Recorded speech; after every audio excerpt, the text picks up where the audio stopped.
한때 인간은 자연의 리듬에 따라 생활했다. 해가 뜨고 지는 것에 맞춰 일어나고 잠자리에 들었으며 밤에는 어둠 속에서 휴식을 취하고 몸을 회복했다.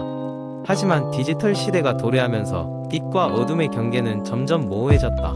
인공 조명이 밤을 지배하고 스마트폰과 컴퓨터 스크린이 일상생활에 깊숙이 자리 잡게 되었다. 이제 우리는 언제 어디서나 정보를 접할 수 있다. 침대에 누워 잠들기 전 마지막으로 소셜미디어를 확인하거나 유튜브에서 좋아하는 콘텐츠를 시청하며 하루를 마무리한다. 그러면서 우리의 두뇌는 여전히 깨어있는 상태를 유지하게 된다. 문제는 이러한 행동이 우리의 수면에 어떤 영향을 미치느냐다. 첫 번째로, 스크린에서 방출되는 블루라이트가 우리의 수면 패턴에 영향을 미칠 수 있다. 블루라이트는 두뇌가 낮이라고 인식하게 만들어 멜라토닌 분비를 억제하고 수면 진입을 어렵게 한다. 특히 침대에서 스마트폰을 사용하는 것은 수면의 질을 직접적으로 떨어뜨릴 수 있다. 두 번째로, 디지털 콘텐츠의 끊임없는 자극은 우리에게 심 없는 정보의 폭풍을 불러온다. 우리는 매일마다 새롭게 업데이트되는 소식과 영상, 그리고 메시지에 의해 정신적으로 과부하 상태에 빠질 수 있다. 이로 인해 우리는 스트레스 레벨이 높아져 휴식이 어려워지고 수면의 질은 더욱 악화된다. 세 번째로, 우리의 일상 속에 있는 스크린 타임은 전체적인 생활 패턴에도 영향을 끼친다. 밤 늦게까지 스크린을 바라보는 습관은 자연스럽게 아침 기상 시간을 늦추게 되며 이는 장기적으로 수면 부족 현상을 유발하게 된다. 수면 부족은 면역력 저하, 집중력 감소, 심리적 불안정 등을 초래할 수 있다. 결국 우리는 디지털 시대에 맞서 정보와 휴식의 균형을 찾는 것이 중요하다. 디지털 디톡스를 시도하거나 하루에 일정 시간을 정해 스크린과 단절하는 것도 한 방법이다. 또한 자기 전 1시간 정도는 스크린에서 벗어나 책을 읽거나 명상을 통해 정신적 안정을 찾는 것도 좋다. 디지털 시대는 우리에게 새로운 가능성과 편리함을 제공하지만 동시에 우리의 신체 리듬을 교란시키고 있다. 스크린 타임과 수면의 관계를 이해하고 스스로의 생활 패턴을 재조정하는 것은 우리의 건강과 행복을 위해 필수적이다. 두 번째 이야기, 요가를 처음 시작하게 된 계기는 친구의 권유였다. 바쁜 일상 속에서 정신적으로나 육체적으로 지쳐있던 나는 항상 피로감과 무기력함을 느끼고 있었다. 그러던 중 친구가 요가 수업을 추천해 주었고 나는 큰 기대 없이 첫 수업에 참여하게 되었다. 첫 수업에서는 기본적인 동작과 호흡법을 배웠다.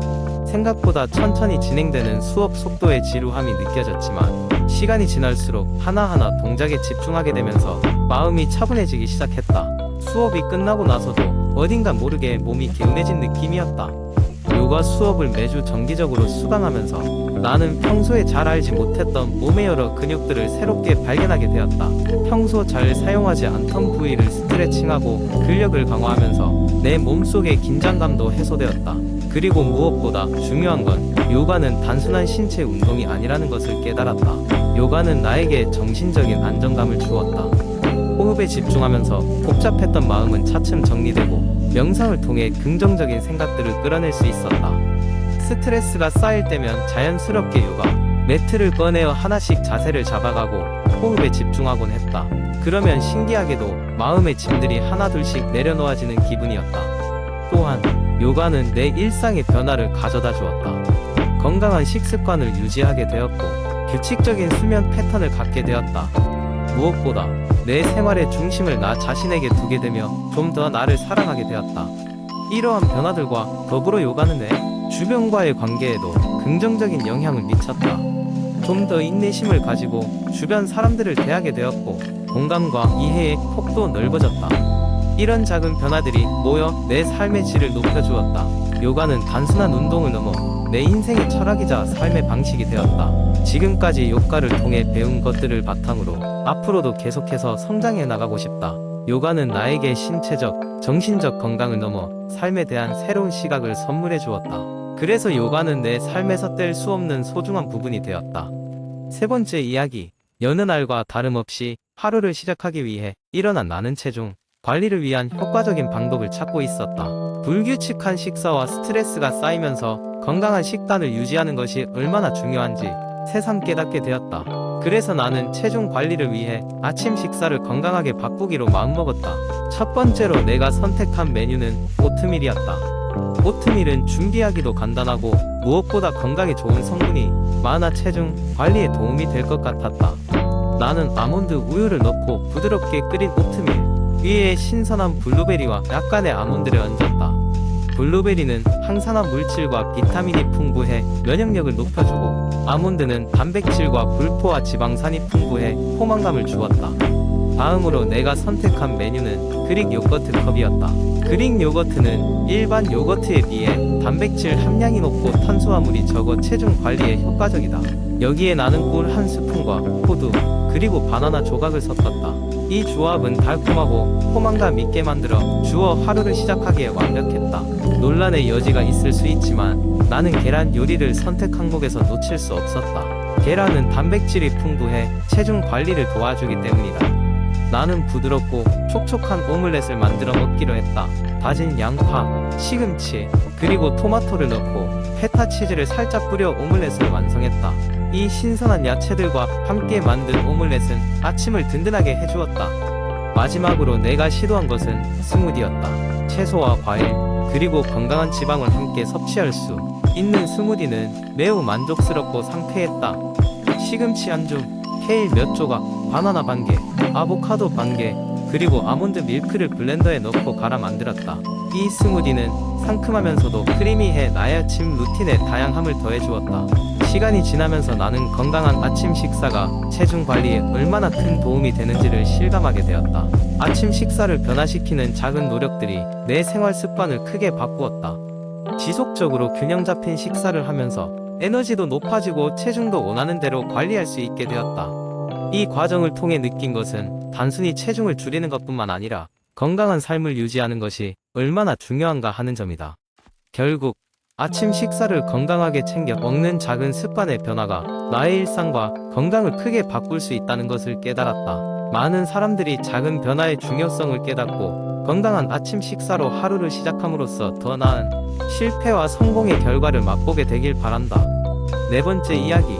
오래전 어느 마을에 모든 사람이 꿀같은 잠을 자는 마법같은 비법을 알고 있는 한 노인이 살고 있었습니다. 사람들은 그를 잠의 마스터라 불렀고, 그는 많은 이들에게 잠드는 방법과 수면의 질을 높이는 비법을 알려주었습니다. 오늘은 그가 남긴 비밀의 이야기를 풀어보려 합니다.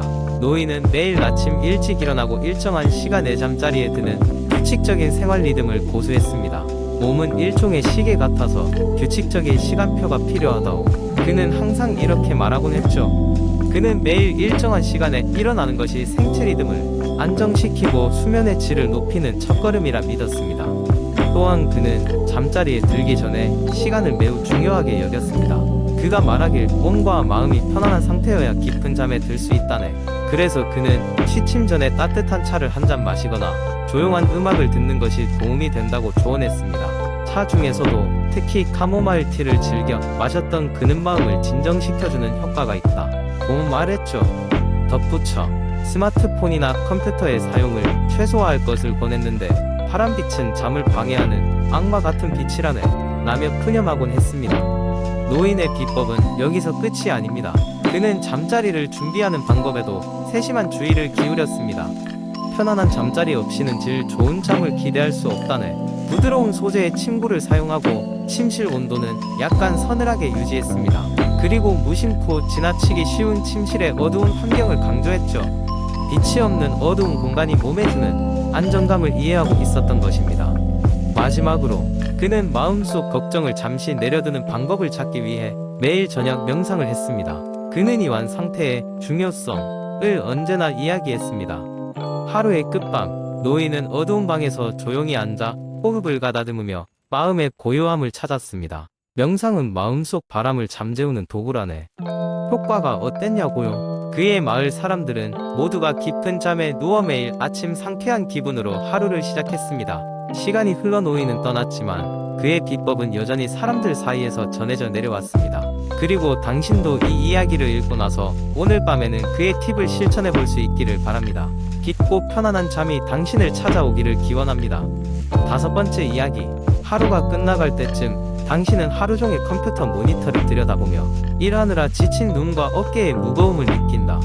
눈을 잠깐 감고 깊은 한숨을 내쉬어 보지만 피로는 당신의 몸에 깊숙이 박혀있는 것 같다. 이 피로는 그저 오늘만의 일이 아니라 아침에 일어나자마자 피곤이 몰려와 오후가 되기도 전에 이미 램프에 기름이 다 타버린 것처럼 느껴질 정도로 지쳐버린다.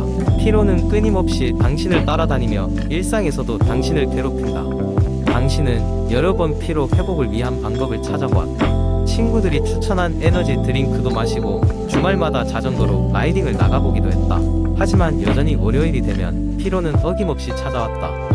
그러던 어느 날 당신은 우연히 집 근처에서 열리는 건강 세미나에 참석하게 되었다. 그곳에서 만난 강사는 자신을 한의사라 소개하며 피로가 누적되는 이유와 하루하루 피로를 풀어줄 다양한 방법들을 이야기해 주었다. 강사는 피로의 원인과 해결책으로 몇 가지를 소개했다. 첫 번째로 충분한 수면을 강조했다. 사람마다 필요로 하는 수면 시간은 다르지만 대부분의 성인은 하루 7에서 9시간 정도의 수면을 필요로 한다고 했다. 중요한 것은 수면의 양뿐만 아니라 질도 중요하다는 점이었다. 따라서 잘 자기 위해서는 잠들기 전 휴대폰이나 TV 스크린을 멀리하는 것이 중요하고 차분한 음악이나 명상 음악을 들으며 마음을 다스리는 것도 도움이 된다고 했다. 두 번째로 소개한 방법은 충분한 수분 섭취였다.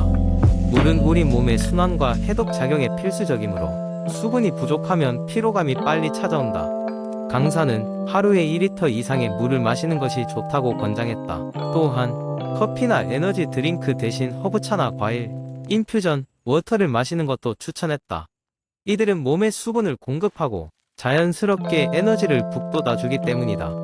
세 번째는 식사 습관의 개선이었다. 당신이 자주 패스트푸드나 가공식품으로 끼니를 해결하고 있다면 태양열로 익힌 신선한 채소와 고단백 식품으로 식단을 바꾸어 보라고 했다.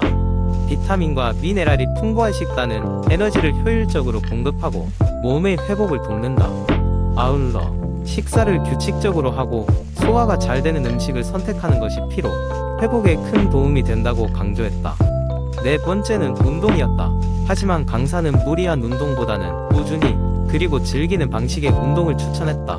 가벼운 걷기, 조깅, 요가, 그리고 스트레칭이 좋은 방법이라고 했다. 특히나 아침에 가볍게 하는 10분 스트레칭은 하루의 피로를 예방할 수 있는 좋은 습관이라고 말했다. 마지막으로 강사는 스트레스를 관리하는 법도 중요하다고 언급했다. 정신적인 스트레스는 육체적인 피로보다 더 깊고 오래 갈 수 있다는 것이었다. 따라서 명상이나 심호흡 혹은 일지 쓰기를 통해 감정을 정리하는 것도 도움이 된다고 했다. 또한 주말이나 쉬는 날에는 자신이 좋아하는 취미 활동에 시간과 에너지를 투자해보라고 권유했다. 세미나가 끝난 후 당신은 강사가 소개한 방법들을 하나씩 실천해보기로 결심했다. 체계적인 수면 패턴과 식단 조정, 하루 10분의 아침 스트레칭부터 시작해보았다. 그리고는 놀랍게도 몇 주 후부터 몸과 마음이 조금씩 가볍고 긍정적으로 변화되는 것을 느낄 수 있었다.